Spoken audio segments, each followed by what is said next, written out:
So the last video that I made about how to record a live music set, that was like probably the most successful video that I've had on here.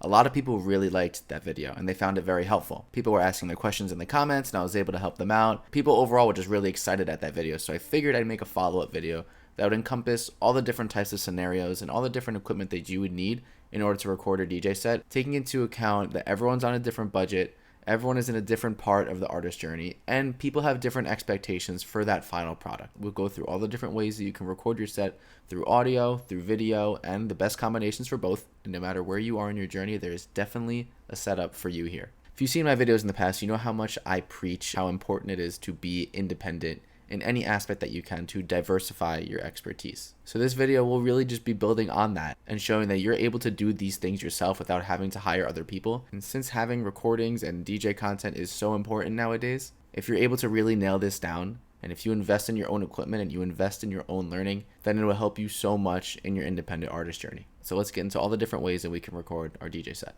Let's do it. I had made a cool little presentation here for you guys to see and follow along. Hope you enjoy it. I hope it helps make sense. So here we go. Let's start with the most important part, which is the audio, because you actually don't need video in order to post a set. Even with no camera, you can still post a full mix to SoundCloud, Mixcloud, YouTube, whatever. So we're going to go through a few different options of how you're going to actually record the audio from your DJ set. First option is going to be recording the audio directly from your DJ software. If you use a laptop to DJ, whether it's controlling a set of CDJs or using a DJ controller that requires a laptop, almost every single computer DJ software gives you the option to record. Whether it's Serato, Tractor, Virtual DJ, they all have the options for you to record your DJ set, and the quality is very good. So the pros for this is that it's free and it's simple. The equipment that you need to record is the laptop, and you already have that because you're using that to control your DJ deck. So all you have to do is just click record in the software, ready to go. I don't really have any cons about this setup. Very simple. This is going to be good for laptop DJs, people who use controllers, and people who like to live stream their sets on YouTube or Twitch. Option 2 is a bit unconventional, but it's for people who don't have a DJ software that can actually record. What you would do is set the mixer output into the line in on an audio interface such as this Focusrite Scarlett, and from there you would send that to your computer via USB, and you would record it in a digital audio workstation, something like Ableton, Logic, Pro Tools, GarageBand. This would really only apply if the laptop that you were using or the software that you were using that didn't allow for recording. It's not very common, and most softwares have it. This is an option just in case.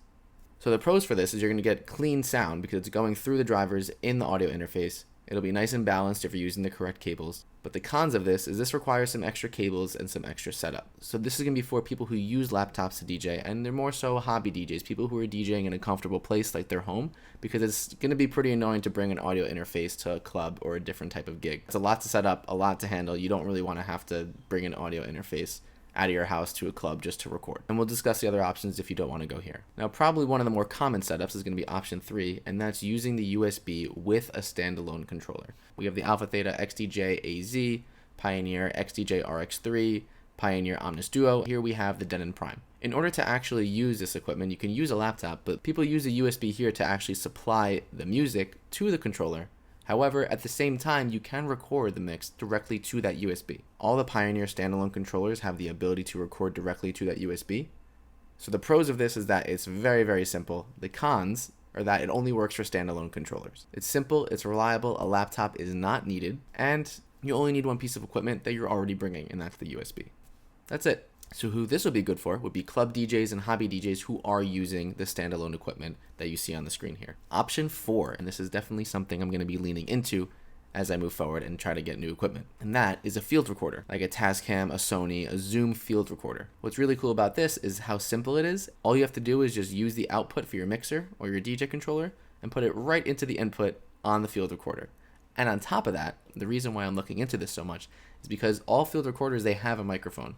And what that means is that you can record the crowd that you're playing for, as well as getting high quality recording straight from the mixer of your DJ mix.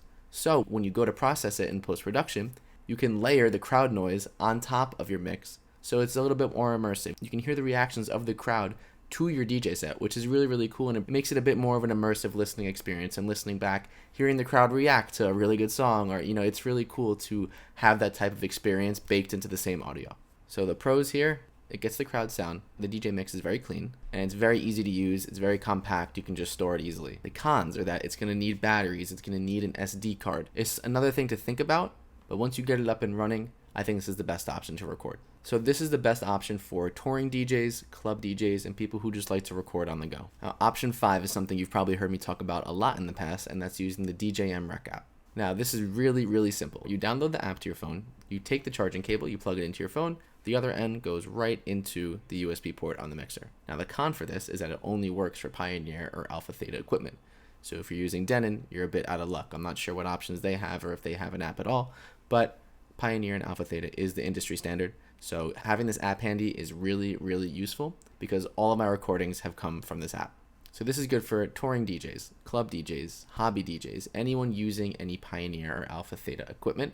You'll just have to make sure that the mixer that you're using is compatible with the app, but for the most part, it is compatible with most of their mixers. It does not work for standalone equipment. It only works for the mixer themselves. I feel like a lot of touring DJs who don't have their own audio team, they use this. The pros for this app is that easy setup and export. You do get clean audio, and there are a few extra premium features in the app, such as live streaming. If you want to live stream your set directly, you can use this app to do so. The cons, and we'll talk about this in a little bit, the reliability of this recording is completely up to how powerful your phone is. If you have a phone that's a few years old and you don't have enough storage or it's not fast enough to process, you are going to risk overheating your phone, overloading your phone, especially if you're using it to record video at the same time. If that's the case and you have an older phone, you either A, want to upgrade your phone, or B, you want to look into a field recorder. Or if you need to use your phone for whatever reason during your set, you're going to risk accidentally stopping the recording, disconnecting the phone. It's just something you don't really want to have to deal with, but it's definitely a very good and reliable choice if it suits you. So once you've got your audio sorted, let's talk about how to capture the video. Even one camera angle changes the game completely because you can post the full mix synced to the audio that you recorded. You can use it for Instagram, YouTube Shorts, Reels, all of that. You can see in the top right of each one of these slides how big of a budget versus how many people you need. A majority of these are going to be one person, which is why I'm making this video, but some of them may require more people, depending on your preferences and how you want that final product to look. The best camera angle you're going to want to use is something that is placed down right in front of the DJ decks. If you see my previous videos, if you see almost every single video that a DJ posts, if they're going to go for one camera angle, it's going to be that front-facing angle. You can see the DJ, you can see them moving around, you can see exactly how they're DJing, how they're transitioning. It's a really cool and immersive experience. So if you do have one camera angle, I do recommend you putting that right in the front. Our phones that we have, the cameras on them have come a very long way, and you can record your full set using your phone. And you can see here, option 1.1, I put asterisks next to the phone. And that's because, as we just discussed, if you're recording video and using it to capture at the same time, you're going to risk overloading your phone if it doesn't have good enough processing, or if it doesn't have enough storage, or if for whatever reason you need to use your phone during your set. While using your phone is a great budget-friendly option, it's just something to keep in mind. If you're going to go for one camera though, I recommend using an action camera. And I made a whole video talking about the DJI Action 5 Pro. Go ahead and check it out if you haven't. I love this camera so much. If there's one camera I'm going to use for everything, it's going to be that. You can go listen to that video. I talk about it a lot. But in this specific case, it has a very wide angle lens. So if you're in a tight space, whether it's at a gig or at home, this camera is the one to use. Now, option 2.1, if you're going to go ahead and spend the money on an action camera, that means your phone is freed up.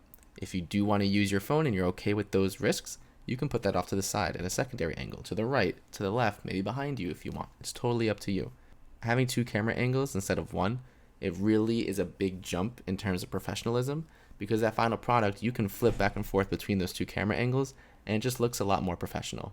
And if you have the money, I definitely recommend trying to get at least two camera angles. With that being said, you can flip those, and if you want the phone to be at the front and the action camera to be on the side, it's totally up to you depending on how it looks. Option 2.3, which is a bit of a budget jump, if you have the money and you want to get a second camera, you can do that too. My setup is a Sony ZV-E10 and a DJI Action 5 Pro. The Action 5 Pro is always in the front because it has that wide angle lens, but this camera that I'm using, the ZV-E10, I usually put that off to the side if I'm by myself and I want to use two different camera angles. That eliminates the need for using my phone, which I can't express how much I just don't like using it to record long video, at least right now. I have the iPhone 13 Pro. And again, if you want to switch up those camera angles, feel free to do so. Put the action camera to the side and have the front-facing camera be very, very high quality with an SLR camera like the Sony ZV-E10. Now, if you really want to get crazy and you want a third camera angle, if you bought those two cameras, that means your phone is freed up. You can put your phone off to the side behind you. You can get a third angle there. If you're performing live, it's a lot to take care of right before your set. So if you can get this all handled, you can get the right power banks and ensure that the cameras won't die and they have enough storage, by all means, go ahead and rip it. But right here, you're really maxing out at how much you can handle at the same time right before your set. You're there to perform. If you're recording at home or just, recording in a park or something like that, this is a little bit easier because the pressure is not as much. But if you're trying to set up 3 cameras before a gig, at least for me personally, that's where I max out in terms of being able to handle everything at once. And the furthest budget option that you can go for is even purchasing another camera, whether that be another action camera, or you can go for a different DJI camera, and that is the DJI Osmo Pocket 3. I've talked about this in that previous video too. This is my tertiary camera, so I use action camera, ZV-E10, and an Osmo Pocket 3. It doesn't have to be those exact cameras. That's the cameras that I prefer, and I feel they are the easiest to work with, especially when it comes to syncing the videos up later. Now, 3.3. This is the highest budget, and you're going to need one more person. This is how I prefer to do my sets. I'm either going to pay a friend, or my fiance will do me a solid, and she'll take the camera, and she'll actually go through different parts of the venue, whether it's off to the side, whether it's behind me, whether it's deep in the crowd. She'll be there walking around with the ZV-E10, so I have the primary camera in the front, secondary angle off to the side, and that tertiary camera is going to be moving around. And that really brings an immersive experience. I feel like I said immersive a million times during this video. But that really brings the immersive experience because people who are watching the video from that crowd angle, it makes it feel like they're in the crowd. And that's how I want things to be. I don't want them to feel like a movie. I want them to feel like they're watching a video, like they're there live, because I want them to come and experience this in person. So I feel like if I'm able to secure someone else to hold the camera and walk around, this I feel is the best way to do it. You get 3 camera angles, it looks professional, 2 stationary cameras, and 1 person walking around. Now we've talked about audio, we've talked about video. Let's think about a few different strategic ways to combine them so you're getting the best bang for your buck and you're getting everything that you need to deliver the best final product. So if I'm by myself and no one's there to help me, I'm going to set down that primary camera right in front, the action camera. ZV-E10 off to the side, and I'm going to take my phone, I'm going to plug it right into the mixer. So I have professional quality there and 2 good camera angles. In the future, I'm going to be buying a field recorder, probably a Tascam or a Zoom field recorder. I'm going to use that to record the audio source directly from the mixer. I'm going to have that primary and secondary camera angle. This will free up my phone in case I want to use it. I really just want to make sure that I'm using reliable equipment and don't want to risk any chance of overheating my phone, or for whatever reason, I need my phone during my set to contact someone. I don't know. You never know. And this is the ideal setup for myself. I'm going to have that field recorder, have a primary camera in front, a secondary camera off to the side, and I'll have someone that I know with my camera walking around the venue. That gives me 3 camera angles, professional audio quality, I get that crowd noise from the field recorder, and it frees up my phone. This is the most ideal scenario for myself. All the sets that you've seen me post before, it is this exact setup, except my phone is replaced with the field recorder because I don't have the field recorder yet. So this is going to be the ideal scenario that I strive for, and I know that will set myself up to deliver the best product to post on YouTube and other social media.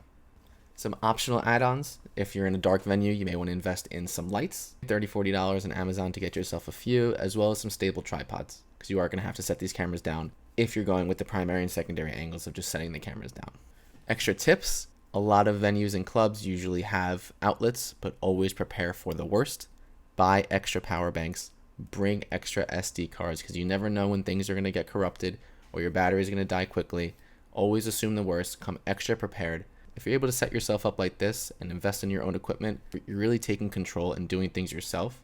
And I feel like that is so important in this day and age. So no matter your setup, whether you have a simple setup with 1 camera or you got 4 cameras rocking at once and a field recorder, you can record great live music sets. This can apply to someone who's just DJing for fun in their house, and this can apply to someone who's touring. It really depends on how you're going to set yourself up, how much money you invest into the equipment, and how much time you invest in yourself to learn all of this. Start small, upgrade over time.